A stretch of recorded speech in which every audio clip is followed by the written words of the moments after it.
men have difficulty with women who are completely out of control. But who should control women?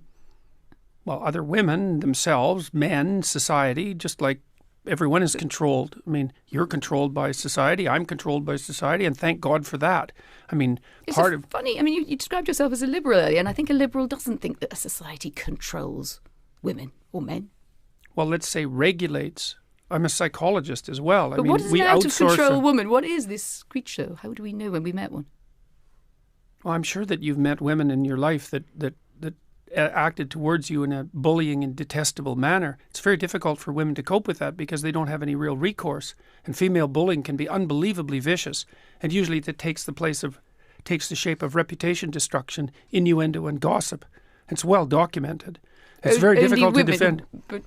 No, men do it too, but men no. But the patterns, disproportionately women, in your view, or not?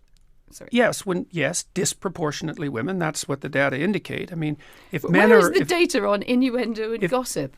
Well, it's among antisocial behavior among adolescents. It's a well-documented field. So, because people look at aggressive and antisocial behavior in women and in men.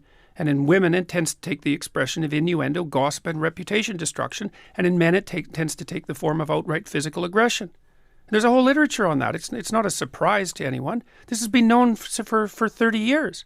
I mean, the rates of antisocial... I think the idea of the female gossip probably predates 30 years. Well, it does. By a long time, but that doesn't make it gospel, but really, people does it? No, it doesn't. But people have looked at how women express... Look, women have to express aggression somehow unless you're willing to say that they're not aggressive. They tend not to do it physically, not to the degree men do, so they use other channels.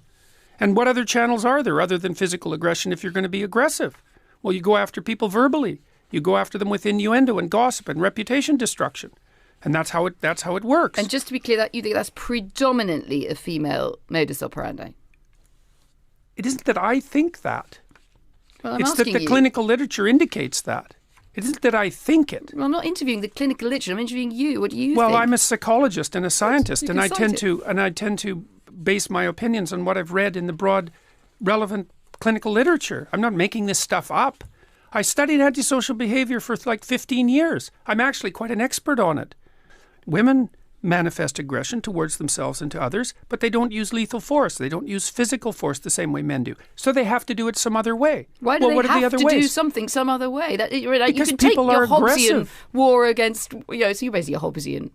Life is war of all against all. Half and half. Half Hobbes, half Rousseau. That's why I'm not an ideologue.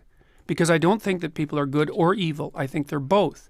I don't think that culture is security or tyranny. I think it's both. And I don't think that nature is benevolence or catastrophe. I think it's both. And that's why I'm not an ideologue.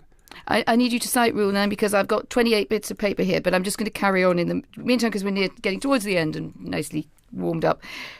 You rightly picked up on the disruptive effect of social media, but also the technological shifts in media and mass media consumption. My argument was that this might be, leading to a polarisation. The people like you who are immensely successful within this milieu, also driving your book sales. You just as I'm talking to you, hit the top of the Amazon list here in the UK. But there is that, that point that you become part of the problem that you've put your finger on yourself. You want people to get along together. You want men and women to sort of trade off. We don't agree entirely where these trade-offs are, but, we're here and arguing about it.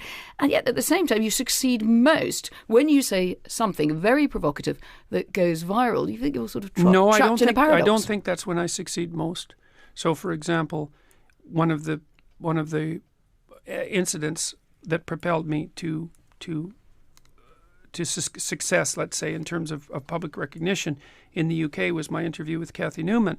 And the reason that propelled me to success wasn't because I said something provocative, but because I refused under substantial duress to say anything provocative. And so part of the reason that I've become popular to the degree that I have been is that I'm actually very good at keeping my temper under situations that would not... under situations where there's substantial reason not to, let's